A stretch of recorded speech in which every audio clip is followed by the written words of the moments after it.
is on regulatory outlook for natural gas monetization.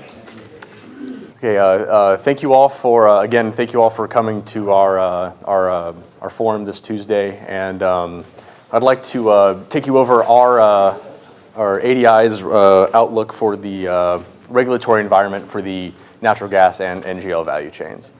So, like all the other presentations, I want to walk you through a set of key messages, and the first key message being that there is a lot of regulatory uncertainty, and there are a lot of regulatory issues that are facing the energy industry. Number two is that federal regulations are likely to be less onerous moving forward with the new administration based on some early executive orders. But it is unlikely that the overall regulatory outlook is going to change significantly. Regulations at the state level are likely to continue to become more strict. And the state level regulations that we'll be covering today are flaring, seismic events due to wastewater disposal, and wastewater handling and treatment.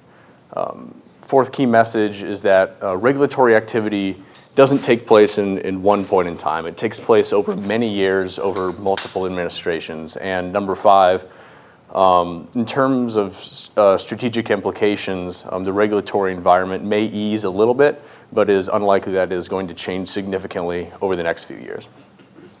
So key message number one. There are a lot of regulatory issues that face the oil and gas industry today, and we don't have time to talk about all of them, obviously. So we chose six, three at the federal level and three at the state level. At the federal level, we're going to cover the new source performance standards, which is has to do a lot with fugitive emissions, the EPA's Clean Power Plan, and new pipeline construction approvals. At the state level, we'll cover wastewater supply and disposal, seismic events from wastewater disposal, and flaring regulations. And there has been an awful lot of regulatory activity lately, and the new administration has been working fast in just over a little bit of a month, approving both the Keystone XZone and the Dakota Access Pipeline, and also removing some regulations on coal mining. And the new administration has proposed many more regulatory changes, such as removing the EPA's Clean Power Plan, loosening regulations on fugitive emissions, and also lessening regulatory burdens on unconventional producers. Number two is that we think that federal regulations are likely to become less onerous in the future, but overall, the belt may loosen in terms of regulations, but the belt is not coming completely off. The first federal level regulation I'd like to talk about are the new source performance standards. They regulate fugitive emissions, leaks, and spills from various pieces of equipment like compressor seals, storage tanks, different types of pumps. And they're regulated under the Clean Air Act's subpart Quad O and Quad OA.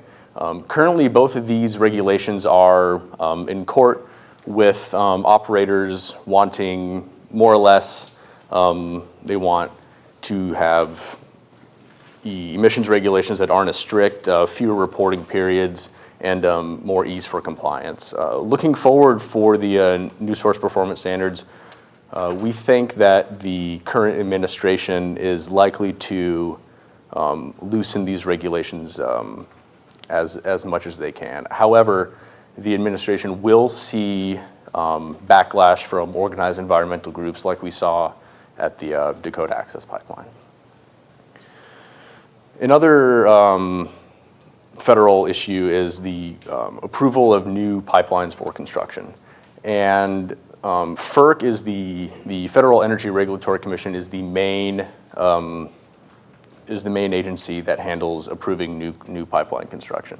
But pipelines also have to comply with numerous other pieces of legislation, the Clean Water Act, the Endangered Species Act, National Historical Preservation Act, and additionally, pipelines have to also comply with any state-level regulations and can be held up in court as for a very long time. And while FERC is a federal agency, it has remained relatively independent and somewhat isolated from political pressure, and I will get into that in further detail a little bit later. But overall, our outlook is that pipeline construction overall is going to remain pretty similar for the next few years. The last federal regulation I'd like to talk about is the EPA's Clean Power Plan. Everyone in here knows what the Clean Power Plan is, but broadly, it's a set of efforts to reduce greenhouse gas emissions by 35% by 2030 over 2005 levels. And the major implications for this is that it would shut down a lot of coal-fired electricity generation capacity.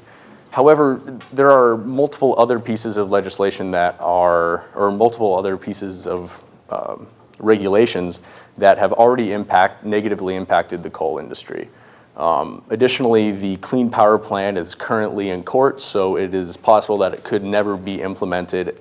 However, it is likely that the new administration is going to either completely cancel the Clean Power Plan or change it in a significant manner. But that cannot be done overnight. It will take months, if not years, of rewriting regulations. And again, there will be opposition from environmental groups. Key message number 3 is that regulations at the state level are likely going to become more stringent over the next few years. So there are lots of different state level regulations. For example, in very oil-friendly states such as Pennsylvania, Texas, Oklahoma, New Mexico, and North Dakota, we still see significant amounts of state level regulation. In Pennsylvania, there are regulations concerning wastewater disposal and spills. In North Dakota, we've seen a large pieces of legislation in regards to flaring. In Oklahoma, over seismicity. So flaring regulations are regulated at the state level, with the exception of the Bureau of Land Management regulating flaring on federal lands. But the best case study for that is looking at North Dakota over the past 3 or 4 years. In 2014, North Dakota was flaring more than 30% of their gas, which prompted a significant amount of public concern for 2 main reasons. One, environmental groups do not want to see that much gas just being burned for what they see as no particular reason. And 2, landowners are generally getting paid by the amount of gas that ends up being produced, and when it is flared, they may not be getting as much money for their lease as they possibly could be. Because of that, we saw more flaring regulations put in, and in January 2017, North Dakota only flared about 12% of total gas produced, which is a 20% decrease from the over 1/3. Moving forward, we think that this is going to continue to decrease, and as states are flaring as much as 2% of gas nationwide.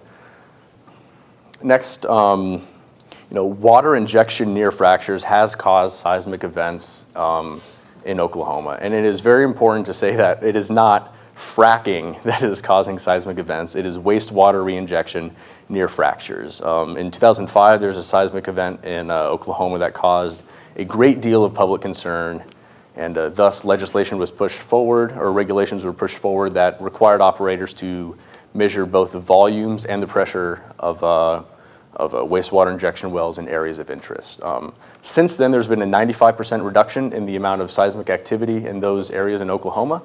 And we think that may serve, or that set of regulations may serve as a blueprint for other states to adopt similar regulations. Fourth key message is that regulations don't happen in one point in time. They happen over many years, over multiple administrations. The first example of this is regulations concerning spill containment. In 1988, the Ashland oil spill spurred public concern regarding containment regulations.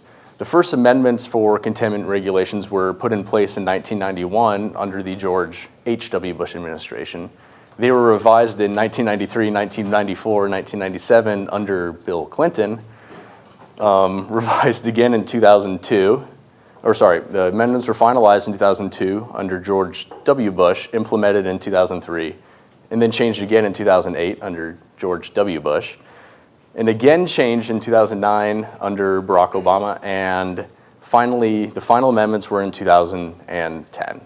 So the spill containment regulations didn't happen, in the years immediately preceding the spill. They evolved over the course of 20 years. And that is a major reason why we believe that one administration is not going to have a significant impact on the regulatory outlook in the oil and gas industry. Now, if we narrow that to one administration, let's take a look at FERC over the course of the previous administration.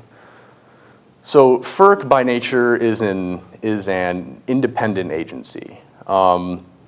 A little bit of the background of how FERC is structured. There are 5 commissioners, all of which are nominated by the president and approved by the Senate, serving for 5-year terms. No more than 3 of them can be a part of any one political party, so it does its best to try to stay bipartisan. Additionally, FERC has shown independence in 2 major ways in the past few years.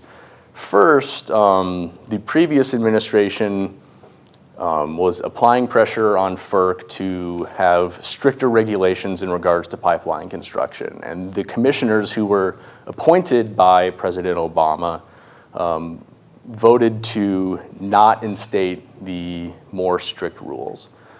So even though that they were given the job by someone, they did not necessarily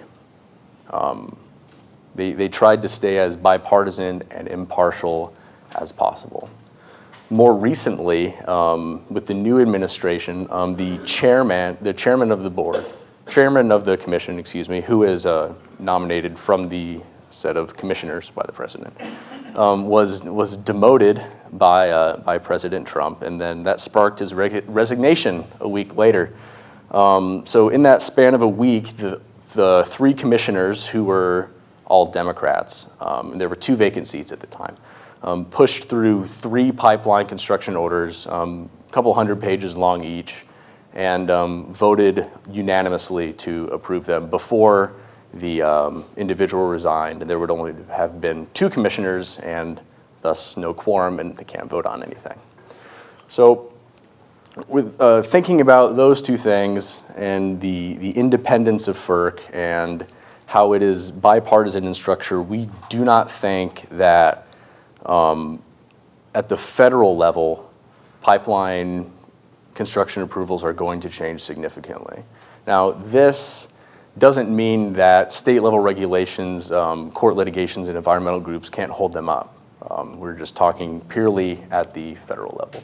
And that leads us into my last key message, is that in terms of strategic implications, the regulatory environment may ease some, but it is unlikely to relax dramatically over the next coming years for the natural gas and NGL value chains. So here is a wrap-up page describing some of the regulations. A green ball represents that we think regulations are going to become more strict. Yellow, stay about the same. And red would be, we think the regulations are either going to weaken or possibly completely go away. So for flaring, we think the regulations are going to become more strict. And the winners from that are midstream operators and players who have to build pipelines to help reduce flaring, and also anyone who is owning small-scale gas conversion technology in order to help reduce flaring.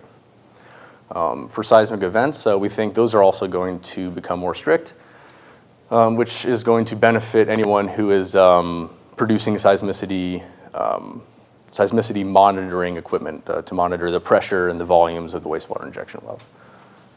For water supply and disposal, obviously water supply and disposal players will benefit from more strict regulations regarding that. For pipeline approvals, we think they'll stay about the same. There were a lot of Another thing to note is that there were a lot of pipelines that were approved in the last 8 years during the shale boom, even though with the administration at the time. we think the benefactors from that will be midstream companies. As far as new source performance standards and the Clean Power Plan goes, being both federal regulations, we think that those are likely going to weaken, and that is going to benefit oil and gas companies and especially benefit coal plant producers if the EPA Clean Power Plan is overturned.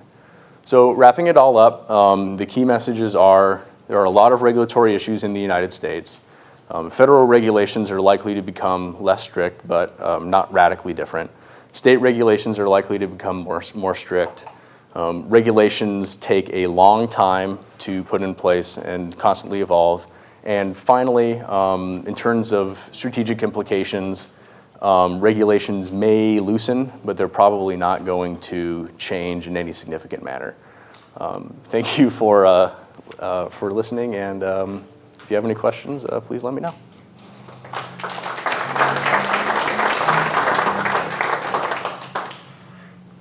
Actually, it's sort of two-part, two things. PHMSA that regulates, it's actually part of the Department of Transportation, has new regulations out there for pipeline safety and monitoring after some California incidents and whatnot. And then with the aging condition of the existing pipeline system in the United States is fairly old. Do you see more being done along those lines, or do you think that the current administration might try to roll some of that back? And then the other one is that there's actually a bill within the Senate and the House that was both of which were hammered together in 15 and 16, but they went to reconciliation, but haven't moved anywhere on a new energy policy act that Congress never passed. Do you see that going anywhere? Do you think the administration is going to kill that? So if the new energy policy act, well, I'll tackle that question first. I am not familiar with what all is in there, but in general, I think that if it is perceived as pro-business or pro-industry, it would not be vetoed by the current administration. It would move forward. If it's the other way around, it would probably be vetoed.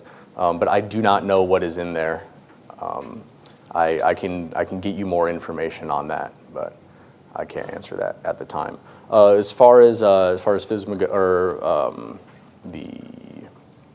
the other, yeah, PHMSA. As far as PHMSA goes, being a federal agency is likely that they might loosen a little bit, except the caveat with that is that older pipelines need to be replaced, and something that the current administration is very fond of is building things.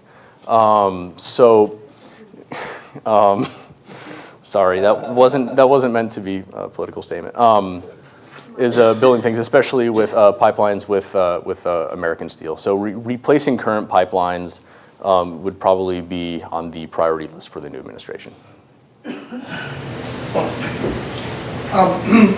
This is maybe more editorial comment, but still like your observation, comment, thoughts on it. But the Keystone, sort of gave the example to the various environmental and opposition groups that they can stop pipelines. And while the regulatory environment might be still positive, you mentioned FERC, which I would agree is essentially has been cooperative with industry. But there's certainly ways to stop construction of pipelines without having to go through the regulatory process. You can go through the courts. And I think what Keystone certainly did was show that these projects can be stopped by going through the courts. And I know within the industry there's a lot of discussion that certainly, even though political winds may have challenged, that there's still going to be a lot of opposition to building new projects going forward. Yeah, I mean, I certainly agree. Any pipeline can be held up in court and can also be canceled in court, even if both the state and the federal governments approve it. And there isn't anything that any particular administration can do about pipelines that are held up in court litigation or canceled because of that. So I agree with that, and there are and organized environmental groups will likely continue to resist building more pipelines nationally. Question back here. What about regulatory environment in Mexico, and how is that going to impact demand and pipelines? So you get pipelines through the wall. So the question was on the regulatory environment in Mexico, and that is something that I am not familiar with as far as their emissions regulations go, or what their process is for approving pipelines.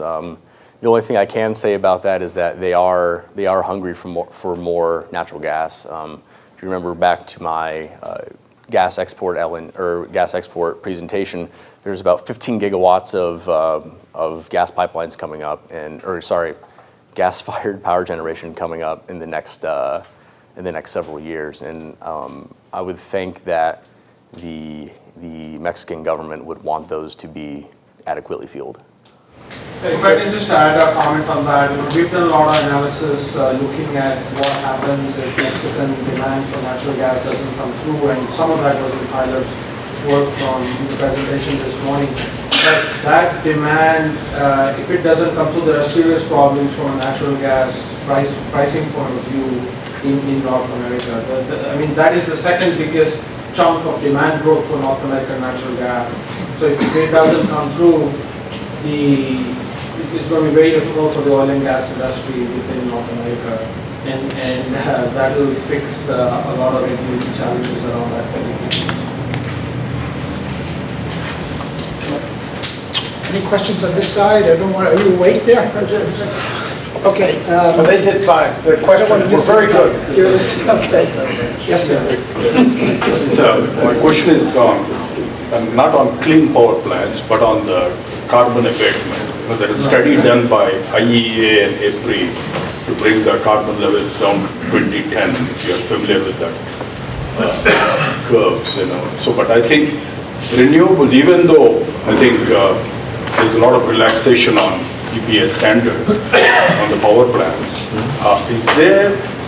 what is your opinion about renewables and others taking the place to still kind of, to some extent, reach the goals that they set for the carbon abatement?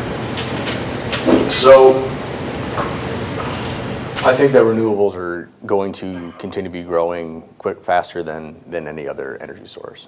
They don't necessarily have a huge share right now, so they can grow a lot faster. Additionally, battery storage costs are coming down quite a bit, and renewables are becoming more efficient, as is natural gas. So I think that renewables are going to be taking a more significant share, and even though the federal government may not be as favorable towards renewables, there are many state governments that are still very favorable towards renewables. If you look at California, and in many states in the country, there are significant tax credits for photovoltaics. You get tax credit if you buy a Tesla, and that's not necessarily renewable energy, but it reflects the sentiment towards a greener future, if you will.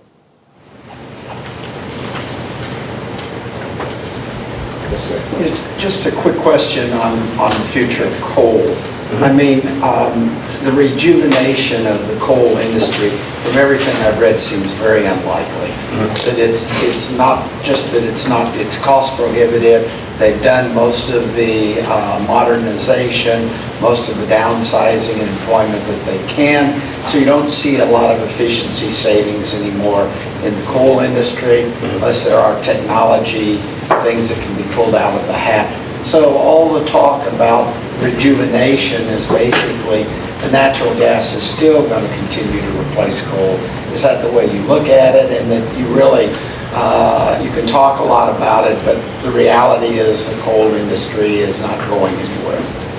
So if you remember back to our presentation on power and industrial, that Elliott Smith gave in the morning. We think that the elimination of the Clean Power Plan is going to give coal plants a few extra years of life, if you will. It's certainly not going, for example, if the difference in retirements was only about 7 or 8 gigawatts over the next 10 years with or without the Clean Power Plan, except the reason the retirements were happening was different. There were more age-based retirements without the Clean Power Plan than with the Clean Power Plan. So they're running them until the plants are essentially dead.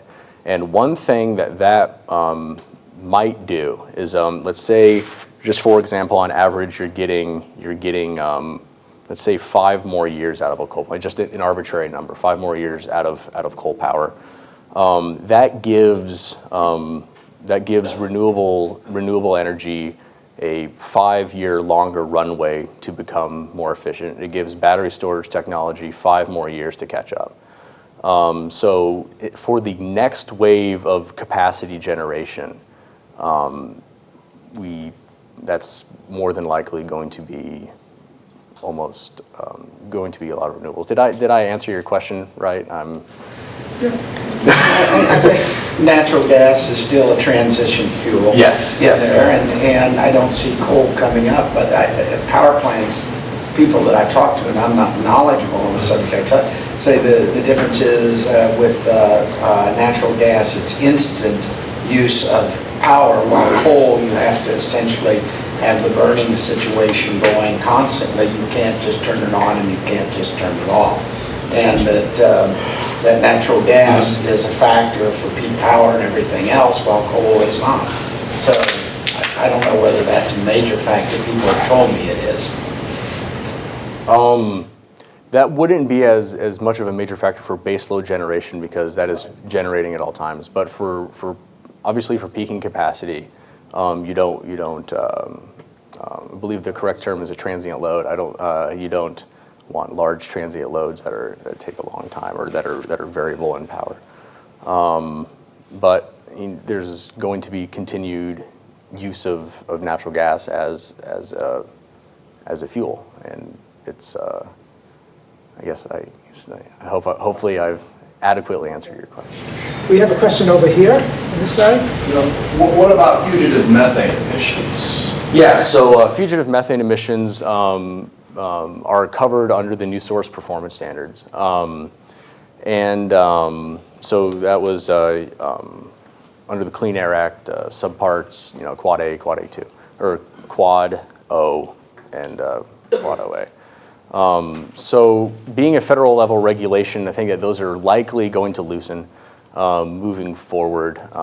However, as we've said before, there's going to be resistance and from environmental groups, and even if they loosen to the federal level, companies still have to comply with any state level regulations that may be in place.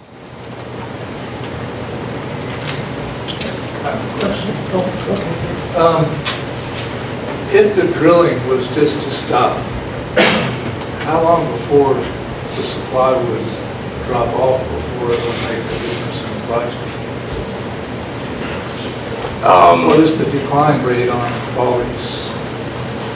Oh, your question is if there's new drilling stops, what's the decline rate of existing How long wells? before we see a supply drop? So if we stop drilling wells, how long will it take to see a supply drop? To make the price go back up? I'm gonna have to get back to you on that question. The EIA has support on that. Okay, but it will be very quick, because the decline curves on unconventional wells is very steep. So you have to that's the reason why these operators are drilling hundreds of thousands of wells, right? So they gotta just keep drilling. Yeah, you have to keep the inventory. Or else it's just gonna fall off. Yeah. Okay, thank you very much, Tyler.